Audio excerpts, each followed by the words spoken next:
Okay students, class 12th RBSE Hindi medium. आज से हम एक नया अध्याय आप लोगों के लिए शुरू कर रहे हैं, त्रिविमीय निर्देशांक ज्योमेट्री, 3 डायमेंशनल ज्योमेट्री। ठीक है, इससे पहले कक्षा 11 में आप द्विमीय और त्रिविमीय निर्देशांक ज्योमेट्री के बारे में पढ़ चुके हैं।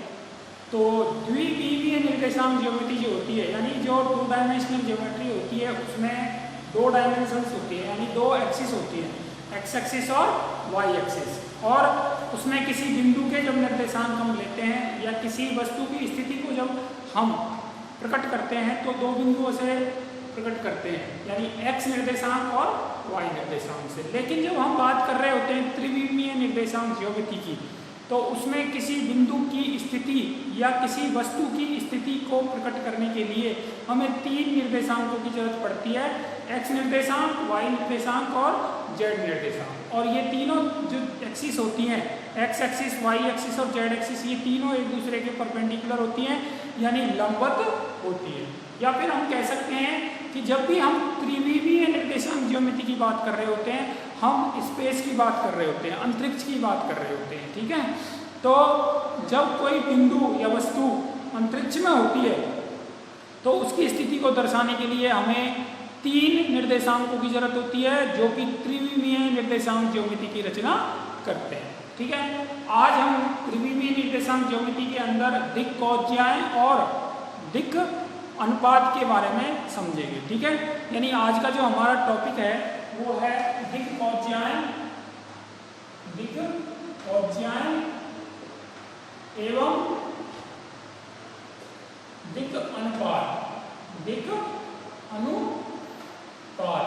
ठीक है, आज हम इसी के बारे में चर्चा करेंगे और इससे संबंधित जो प्रश्नमाला है उसको हम हल करेंगे। ठीक है, तो अब दिक् कौज्याएं क्या होती हैं, दिक् कौज्याएं क्या होती हैं, दिक् अनुपात क्या होते हैं। तो सबसे पहले हम दिक् कौज्याएं बताते हैं, दिक् कौज्याएं क्या होती हैं।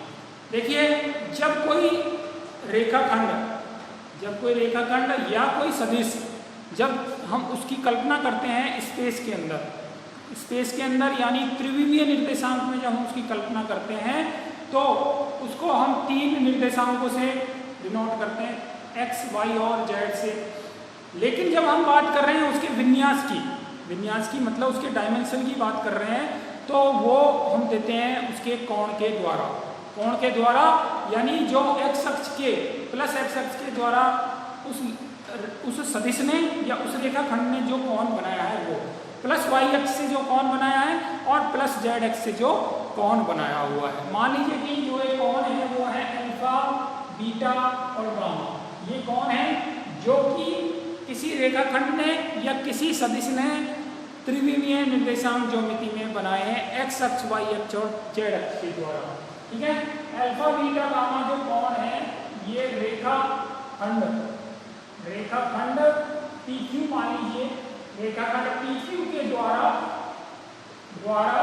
Plus x axis, plus x अक्ष, प्लस वाई अक्ष और प्लस जेड अक्ष के साथ बनाया हुआ कोण है,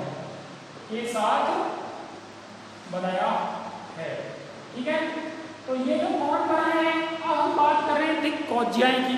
दिक् कौज्याएं तो ये दिशाएं होती हैं एक तरह से। कोण का मतलब क्या होती है, दिशा। कोण का मतलब क्या हो गया कि वो दिशा को प्रकट कर रहा है। ठीक है, और अगर हम इसका कोसाइन ले लेते हैं, कोसाइन को हिंदी में बोलते हैं कौज्या, कोसाइन को हिंदी में क्या बोलते हैं, कौज्या। तो जब हम इन कोणों की कौज्या ले लेते हैं, कौज्या लेने का मतलब कोसाइन ले लेते हैं, तो ये बन जाते हैं कॉस अल्फा, कॉस बीटा और कॉस गामा। ठीक है, ये cos alpha, cos beta, cos gamma, यही दिक् कौज्याएं कहलाती हैं। इन्हीं को हम क्या कहते हैं, दिक् कौज्याएं। दिक् कौज्याएं, दिक् प्लस कौज्या, दिक् का मतलब दिशा का मतलब कोण। ठीक है, तो कोण की जो कौज्या होती है यानी कोसाइन होती है, उसी को हम क्या कहते हैं, दिक् कौज्याएं। तो ये कॉस अल्फा, कॉस बीटा और कॉस गामा, ये एक्स अक्ष, वाई अक्ष और जेड अक्ष की दिशा में दिक् कौज्याएं होती हैं, किसी रेखाखंड की या किसी रेखा की या किसी सदिश की। ठीक है, तो दिक् कौज्याओं के बारे में आपको समझ में आया कि दिक् कौज्याएं क्या होती है। इन दिक् कौज्याओं को हम L, M और N से प्रकट करते हैं। दिक् कौज्याओं को हम कॉस अल्फा को L से, कॉस बीटा को n से और कॉस गामा को n से प्रकट करते हैं, ठीक है। और साथ में x बराबर होता है, x बराबर होगा यानी कॉस अल्फा बराबर होगा x अपॉन r। ऐसे ही कॉस बीटा बराबर होगा y अपॉन r और कॉस गामा बराबर होगा z अपॉन r। जब हम बात कर रहे हैं x अक्ष, y अक्ष और z अक्ष की, और साथ में हम बात कर रहे हैं किसकी, दिक्कोज्याओं की। तो दिक्कोज्याओं की बात करें तो कॉस अल्फा बराबर x बटे r, कॉस बीटा बराबर y बटे r और कॉस गामा बराबर z बटे r होता है, ठीक है। अब हम बात करते हैं r वेक्टर की। तो r वेक्टर बराबर, r वेक्टर का मतलब किसी बिंदु का स्थिति सदिश, जो कि हम सदिश बीजगणित जो हमने पढ़ा था, इससे वाला पहले वाला चैप्टर हमने पढ़ा था, तो उसमें हमने पढ़ा था कि किसी बिंदु की स्थिति को कैसे दर्शाते हैं। तो किसी बिंदु की स्थिति को दर्शाते हैं r vector equals to x cos x i cap plus y j cap plus z k cap से, ठीक है ना। तो r वेक्टर बराबर क्या हो जाएगा, x की जगह पे यहाँ से आ जाएगा r cos alpha i cap, y की जगह पर यहाँ से आ जाएगा r cos beta j cap और z की जगह पे यहाँ से आ जाएगा r cos गामा और साथ में आएगा k कैप, ठीक है। तो ये हो गया r वेक्टर। r वेक्टर का मतलब किसी बिंदु की स्थिति को दर्शाने वाला स्थिति सदिश, ठीक है। अब हम इसका मैग्नीट्यूड ज्ञात करते हैं। तो मैग्नीट्यूड जब ज्ञात करेंगे यानी इसका जब मापांक हम ज्ञात करेंगे r वेक्टर का, तो इसका मापांक हो जाएगा r वेक्टर बराबर, ये सब हमने पढ़ा हुआ है इसी पहले वाले चैप्टर में, ठीक है। तो इसका मापांक भी हमने बताया था कि मापांक कैसे ज्ञात करते हैं, जो x का घटक है, x की दिशा का जो घटक है उसका स्क्वायर, यानी r cos अल्फा का होल स्क्वायर, ठीक है। ऐसे ही आएगा r cos बीटा का भी होल स्क्वायर और साथ में आएगा r cos गामा का होल स्क्वायर, ठीक है। ये है मैग्नीट्यूड r वेक्टर और मैग्नीट्यूड r वेक्टर को r से लिखते हैं, मैग्नीट्यूड r वेक्टर को लिखते हैं हम r से, ठीक है। अब r बराबर हो गया आपका, r बराबर हो गया, देखिए under root r square common ले लेंगे, cos square alpha plus cos square beta plus cos square gamma के बराबर, ठीक है। तो r बराबर r under root cos square alpha cos square beta और cos स्क्वायर गामा, r से r कट जाएगा, एक बराबर आ जाएगा cos square alpha plus cos square beta plus cos square gamma, ठीक है। तो अब ये दिक्कोज्याएं जो थी, दिक्कोज्याएं जो हमने ज्ञात की थी cos अल्फा, cos बीटा और cos गामा, x अक्ष के साथ, y अक्ष के साथ और z अक्ष के साथ, इनके स्क्वायर का योग बराबर हो गया किसके, 1 के, यानी cos square alpha plus cos square beta plus cos square gamma बराबर 1, ठीक है। तो cos स्क्वायर अल्फा यानी cos अल्फा को हम डिनोट करते हैं किससे, l से, तो l से डिनोट करते हैं, तो 1 बराबर n square plus n square, ठीक है। तो 1 बराबर n square plus n square, ठीक है। यानी ये जो है n square plus n square बराबर 1, ये एक संबंध है, किसका संबंध है, LMN होती है दिक्कोज्याओं का आपस में संबंध होता है, इसको हम क्या कहते हैं, दिक्कोज्याओं के बीच संबंध, l square plus n square बराबर 1, ठीक है। यानी तीनों दिक्कोज्याओं के वर्ग का जो योग होता है वो इकाई के बराबर होता है। इससे हम, अगर हमें 2 दिक्कोज्यां दी हुई हैं तो तीसरी दिक्कोज्या हम ज्ञात कर सकते हैं, या फिर किसी रेखाखंड का 2 अक्षों के साथ में कोण दिया हुआ है तो तीसरे अक्ष के साथ में हम कोण ज्ञात कर सकते हैं, ठीक है। तो ये संबंध है, इस संबंध का हम आगे भी उपयोग करते रहेंगे। अब हम बात करते हैं दिक्कोज्याओं की बात, दिक् अनुपात के बारे में आपको बताते हैं कि दिक् अनुपात क्या होते हैं।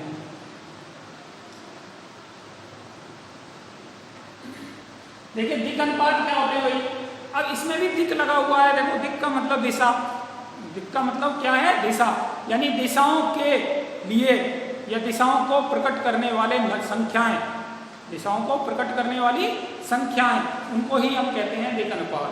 ठीक है, ये दिक् अनुपात क्या होते हैं? दिक् अनुपात वास्तविक संख्याएं होती हैं जो किसी रेखाखंड की दिशाओं को प्रकट करती हैं, एक्स अक्ष, वाई अक्ष और जेड अक्ष को।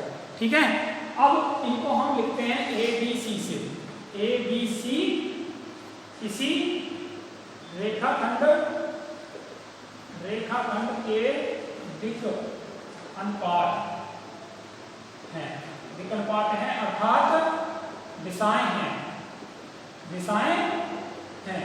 ठीक है, अब ये दिशाएं हैं तो इनका कोई संबंध होगा किसके साथ? दिक्कोज्याओं के साथ। ठीक है, क्योंकि दिक्कोज्याएं भी क्या होती हैं? दिशाएं होती हैं, और दिक् अनुपात भी क्या होती हैं? दिशाएं होती हैं। तो दिक् अनुपात और दिक्कोज्याओं में क्या संबंध होता है? ठीक है, दिक् अनुपात जो होते हैं वो दिशाएं होती हैं और ये दिक्कोज्याओं के समानुपाती होते हैं। ठीक है, दिक् अनुपात किसी रेखाखंड की दिशाएं होती हैं और साथ में ये जो होते हैं ये दिक्कोज्याओं के समानुपाती होते हैं। कहने का मतलब है कि जो एक्स अक्ष की दिशा में दिक् अनुपात है ए, ये समानुपाती होगा एक्स अक्ष की दिशा में जो दिक्कोज्या है यानी एल की, तो ए समानुपाती होगा किसके? एल के। ठीक है, ऐसे ही ए को बराबर लिख सकते हैं के एल के, ए बराबर के एल ऐसे लिखा जा सकता है। ऐसे ही बी समानुपाती होगा एन के और सी समानुपाती होगा एल के। ठीक है, तो तीनों दिक् अनुपात दिक्कोज्याओं के क्या होते हैं? समानुपाती होते हैं। ठीक है, या फिर हम कह सकते हैं दूसरे शब्दों में कह सकते हैं कि जो इनका अनुपात है दिक्कोज्या और दिक् अनुपात का अनुपात ये समानुपात होता है, n/b बराबर n/c। ठीक है, दिक्कोज्याएं और दिक् अनुपात का जो अनुपात होता है वो समानुपाती होता है, यानी ये बराबर होता है। और ये किसके बराबर मान लिया हमने? ये हमने बराबर मान लिया लैम्बडा के। मान लिया कि ये किसके बराबर है? लैम्बडा के। यानी अब हम थोड़ा सा आगे बढ़ रहे हैं। आगे बढ़ने का मतलब अब हम आगे बढ़ रहे हैं संबंध ज्ञात करने के लिए। अब हम संबंध ज्ञात करेंगे दिक्कोज्याएं और दिक् अनुपात में क्या संबंध होता है। ठीक है, तो इस संबंध को लेकर के यानी L/A बराबर n/b बराबर n/c, और एक संबंध ये है, इन दोनों संबंधों से हम संबंध ही ज्ञात करेंगे किसके बीच? दिक्कोज्याएं और दिक् अनुपात के मध्य। तो L बराबर a लैम्बडा, n बराबर b lambda, n equals to c lambda. ठीक है ना, तो यहाँ से L का मान किसके इक्वल आ गया? a लैम्बडा के। n का मान किसके इक्वल आ गया? b लैम्बडा के। और n का मान किसके इक्वल आ गया? c लैम्बडा के। ये मान हम रख देंगे समीकरण संख्या 2 में। तो समीकरण 2 में जो रखेंगे इन मानों को हम, तो समीकरण 2 में मान रखने पर आएगा a लैम्बडा का स्क्वायर प्लस b लैम्बडा का whole square plus c lambda का होल स्क्वायर बराबर 1। तो इससे आ गया a square lambda square plus b square lambda square plus c square lambda square equals to 1। तो लैम्बडा स्क्वायर को हम ले लेंगे a square plus b square plus c square lambda square equals to 1।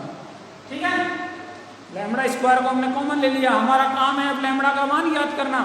तो लैम्बडा का मान जब ज्ञात करेंगे तो लैम्बडा बराबर आ गया 1/a square plus b square plus c square lambda square बराबर, और लैम्बडा का मान क्या हो गया? प्लस माइनस 1/वर्गमूल a square plus b square plus c square. ठीक है, ये लैम्बडा का मान अब हम रख लेंगे किसमें? इसमें ये जो हमने संबंध ज्ञात किया है ना, इसका दिक्कोज्या दिक् अनुपात का जो संबंध ज्ञात किया है इसमें, तो L का मान हो जाएगा a लैम्बडा या फिर प्लस माइनस 1/वर्गमूल a square plus b square plus c square. ऐसे ही n का मान हो जाएगा b लैम्बडा यानी प्लस माइनस b/वर्गमूल a square plus b square plus c square. ऐसे ही n इक्वल्स हो जाएगा c लैम्बडा यानी प्लस माइनस c/वर्गमूल a square plus b square plus c square. इनको हम बोलते हैं संबंध, इनको हम बोलते हैं संबंध दिक्कोज्याएं और दिक् अनुपात के मध्य। दिक्कोज्याएं और दिक् अनुपात के मध्य क्या संबंध होता है वो इनसे दिया जाता है। यानी अगर आपको दिक्कोज्याएं पता हैं तो आप दिक् अनुपात ज्ञात कर सकते हैं, और यदि आपको दिक् अनुपात पता है तो आप दिक्कोज्याएं ज्ञात कर सकते हैं। ठीक है, तो एक दूसरे के ये मतलब एक दूसरे को हम ज्ञात कर सकते हैं दूसरे की हेल्प की, दूसरे की मदद की सहायता से। ठीक है, तो ये था आपका दिक्कोज्याएं और दिक् अनुपात। ठीक है, अब दोनों ही जो हैं मैं संक्षिप्त में बता देता हूँ कि दोनों ही जो हैं वो किसी रेखाखंड या किसी सदिश की दिशाओं को प्रकट करते हैं। ठीक है, दिक् का मतलब दिशा से होता है, तो दिशा को प्रकट करना, और दिशा जो प्रकट की जाती है वो कोण से प्रकट की जाती है, तो कोण की जो कोज्या वो दिक्कोज्या, और दिक्कोज्याओं के जो अनुपात वो दिक् अनुपात कहलाते हैं। ठीक है, तो ये सब कुछ था दिक्कोज्याएं और दिक् अनुपात के बारे में। अब हम ज्ञात करते हैं कि यदि किसी रेखाखंड के दो बिंदु दे रखे हैं तो हम किस तरह से उनके दिक् अनुपात ज्ञात करेंगे और दिक्कोज्याएं ज्ञात करेंगे। ठीक है, तो अब दो बिंदुओं के रूप में दिक् अनुपात, दो बिंदुओं से दिक् अनुपात ज्ञात करना, दिक् अनुपात ज्ञात करना, जबकि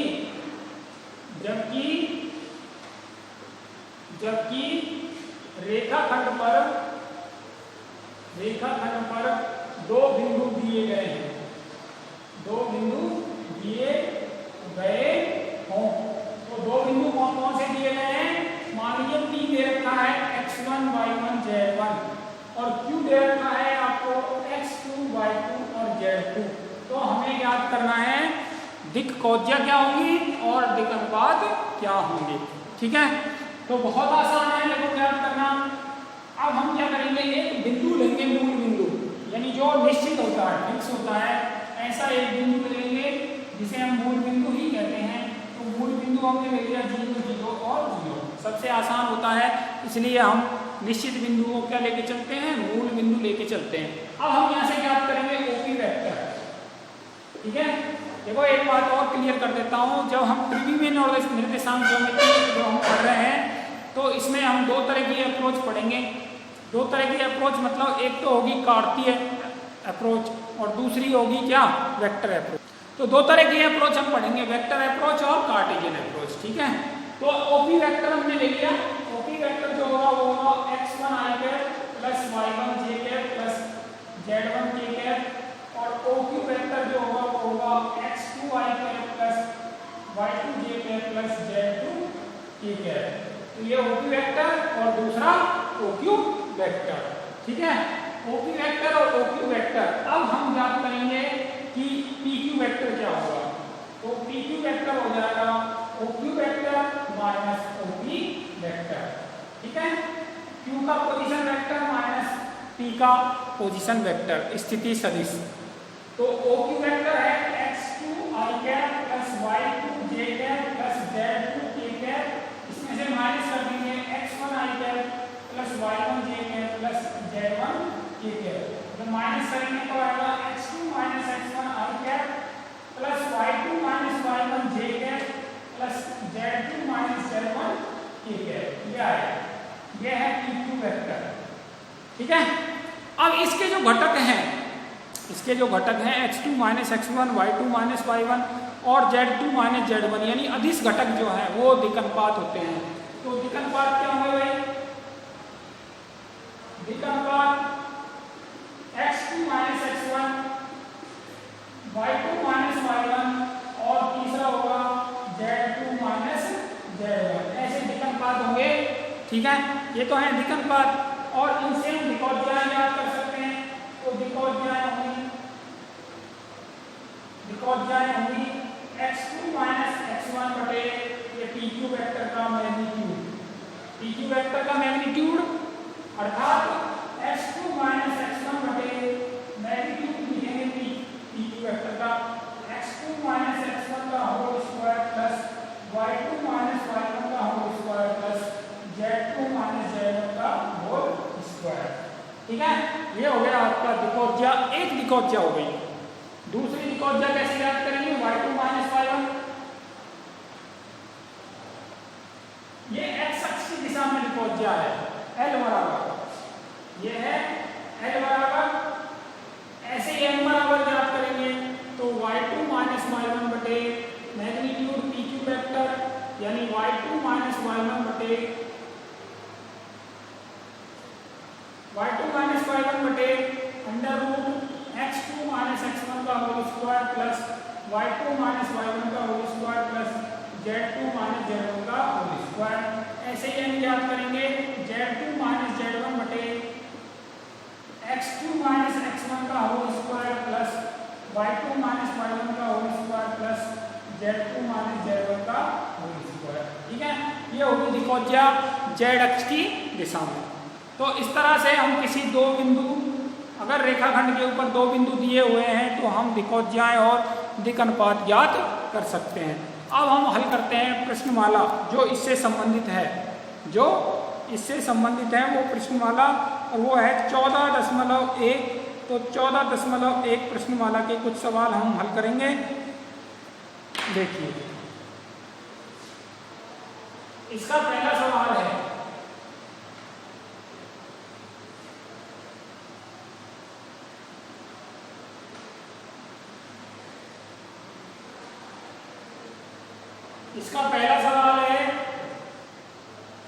दर्शाइए एक रेखा के दिक् कोसाइन ज्ञात कीजिए जो निर्देशांकों के साथ समान कोण बनाती है। दिक् कोसाइन ज्ञात करने हैं, दिक्कोज्याएं ज्ञात करनी है, दिक् कोसाइन ज्ञात करने हैं, जबकि वो रेखाओं के साथ समान कोण बनाती है। का मतलब अल्फा बराबर थीटा बराबर गामा है, अल्फा बराबर थीटा बराबर गामा। तो इससे cos अल्फा बराबर cos बीटा बराबर cos गामा होगा। ठीक है, और हमें पता है कि L बराबर M बराबर N होगा। cos अल्फा को L से, cos बीटा को M से, cos गामा को N से प्रदर्शित करते हैं, डिनोट करते हैं। साथ में हमें पता है L square plus M square plus N square बराबर 1। ठीक है, ये हमें पता है, ये एक सर्वमान्य और बहुत पहले से चला हुआ एक संबंध है। इसमें हम एल जो मान रख देंगे तो L स्क्वायर प्लस M बराबर L यानी L square plus L square बराबर 1, 3L स्क्वायर बराबर 1।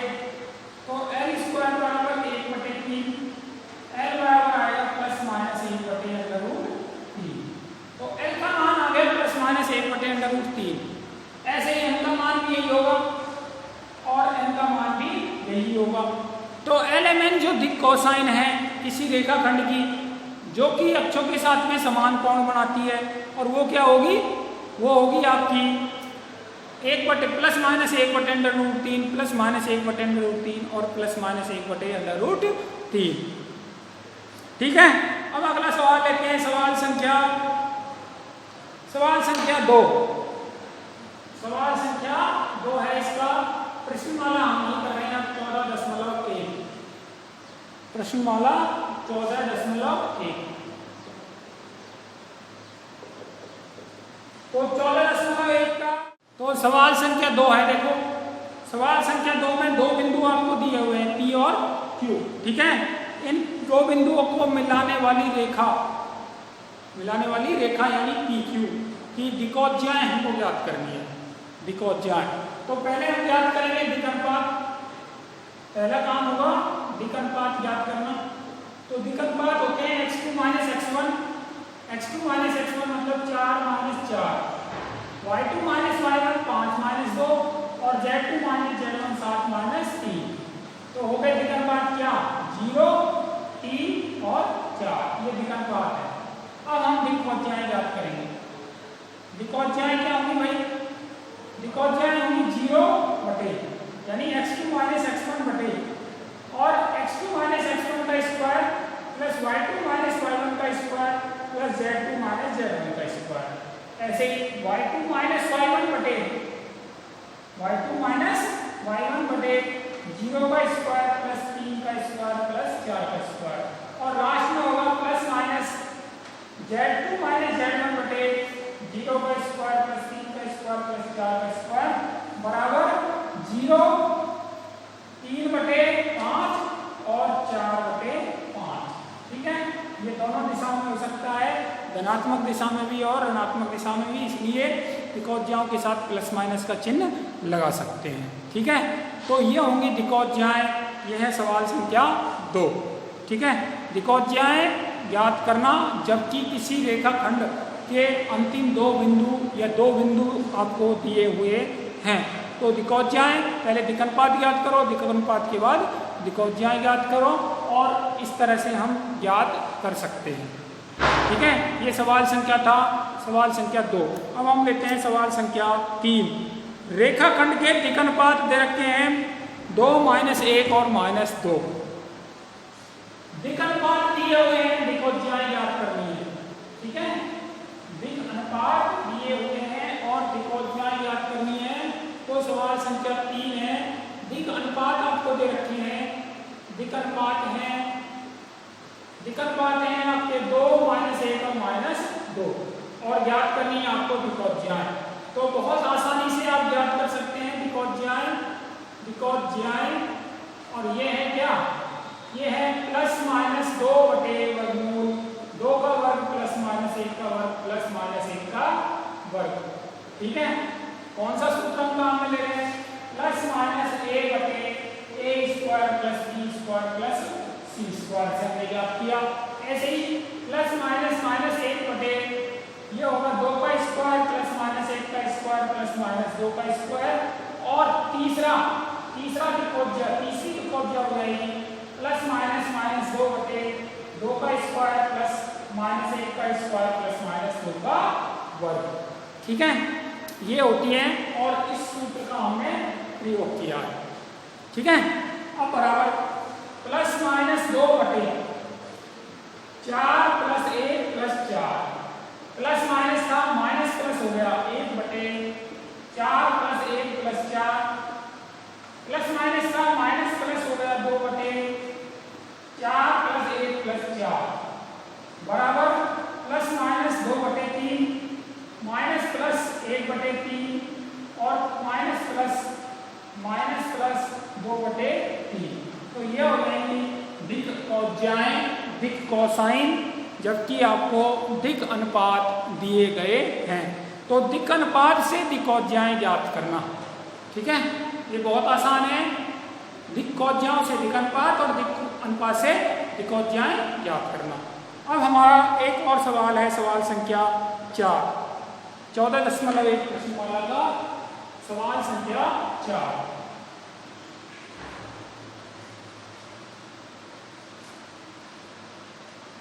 सवाल संख्या 4 है, यदि एक सदिश r vector x, y, z अक्षों के साथ 45, 60 और 120 डिग्री का कोण बनाता है। r के साथ अल्फा बराबर 45 डिग्री, बीटा बराबर 60 डिग्री और गामा बराबर 120 डिग्री का कोण बनाता है, तब सदिश r वेक्टर का परिमाण 2 इकाई है। सदिश r वेक्टर का परिमाण 2 इकाई है, तो r वेक्टर ही याद करना है। r वेक्टर का परिमाण दे रखा है 2 इकाई। ठीक है, और r वेक्टर ही ज्ञात करना है। तो पहला काम तो हमारा होगा कि हम cos अल्फा ज्ञात करें। cos अल्फा बराबर cos 45 डिग्री और cos 45 बराबर 1/√2। cos गामा बराबर cos 60 डिग्री बराबर cos 60 का मान 1/2 और cos गामा बराबर cos 120 डिग्री, यानी cos 90 + 30 डिग्री मतलब हो गया माइनस का sin 30 डिग्री, और sin 30 डिग्री का मान 1/2 होता है, तो -1/2। तो ये हो गई आपकी LMN। L बराबर 1/√2, M बराबर 1/2 और N बराबर -1/2। ठीक है, इसके बाद हमें पता है कि cos अल्फा बराबर होता है x/r। x/r का मतलब x बराबर cos अल्फा का मान भी पता है, तो x बराबर हो गया magnitude r cos alpha. Magnitude r कितना दे रखा है, 2 इकाई, 2 गुना cos अल्फा मतलब l, तो ये है 1/√2, तो आ गया √2। ऐसे ही y बराबर cos बीटा, यानी 2 गुना cos बीटा कितना है, 1/2, तो बराबर 1। और ऐसे ही z बराबर cos गामा, यानी 2 गुना cos गामा कितना है, -1/2, तो ये आ गया 1। ठीक है, तो वेक्टर क्या आ गया, r वेक्टर = xi